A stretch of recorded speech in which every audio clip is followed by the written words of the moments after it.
Hello guys, welcome to my channel. तो मैं आ जाती हूँ मार्केट और फिर अचानक से कार आ जाती है और मैं डर जाती हूँ। और आगे बढ़ते बढ़ते एक कपड़ा की शॉप दिख जाती है। तो बाहर लगे हुए कपड़े हमें अच्छा लगता है। फिर आगे बढ़ते हैं और मार्केट में तो जाते ही ये भी ले लूँ, वो भी ले लूँ, सब कुछ खरीदने का मन करने लगता है, भले ही जेब में पैसा हो या ना हो। પછી આ એક કપડાની શોપ આવે છે ને પછી હું આ કપડાં જોવાનું માંડું છું કે કેવું લાગે છે। પછી આ બાજુમાં જો જ્વેલરીના દુકાન છે, પછી હું આગળ નીકળી જાઉં છું। પછી આગળ जाते ही फिर फाइनली मासी के पास हम पहुंच जाते हैं, जहाँ से मैंने कपड़ा लेવું હતું।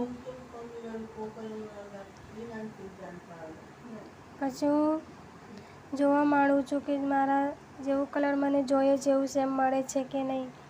તો મને આ ગ્રીન કલર મને ગમે છે અને હું કહું છું કે મને આ બતાવો। પછી હું એને પ્રાઇસ પૂછું છું અને પછી હું ચેક કરું છું મારી ઉપર કે કેવું લાગે છે। છેલ્લે મને જે ગ્રીન કલરનું આ કોટી બનાવવા માટે જોઈતું હતું તે મને મેચિંગનું મળી જાય છે। પછી હું એને પેક કરવા માટે કહું છું કે મને પેક કરીને આપી દો। પછી હું એને પૈસા આપીને લઈ લઉં છું।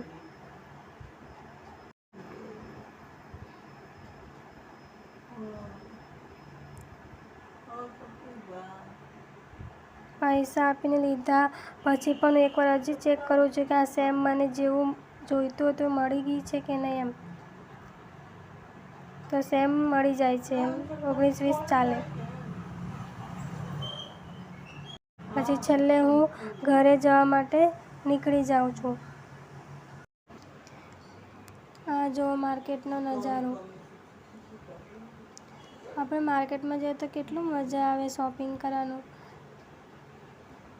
આપણને કોઈ કહે શોપિંગ માટે એટલે તો ફટાફટ નીકળી જ માંડીએ। પછી હું ઘરે આવી જાઉં છું અને फिर હું कटिंग કરવા લાગી जाऊँ છું।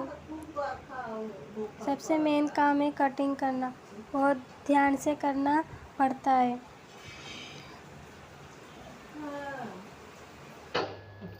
फिर मैं माप लेने लग जाती हूँ। फिर माप लेने के बाद उसको कैसे ध्यान से नाप लेना पड़ता है। फिर मैं कटिंग करने लग जाती हूँ। फिर कटिंग करने के बाद देखो मेरा प्लेट आगे का मैंने बना दिया है।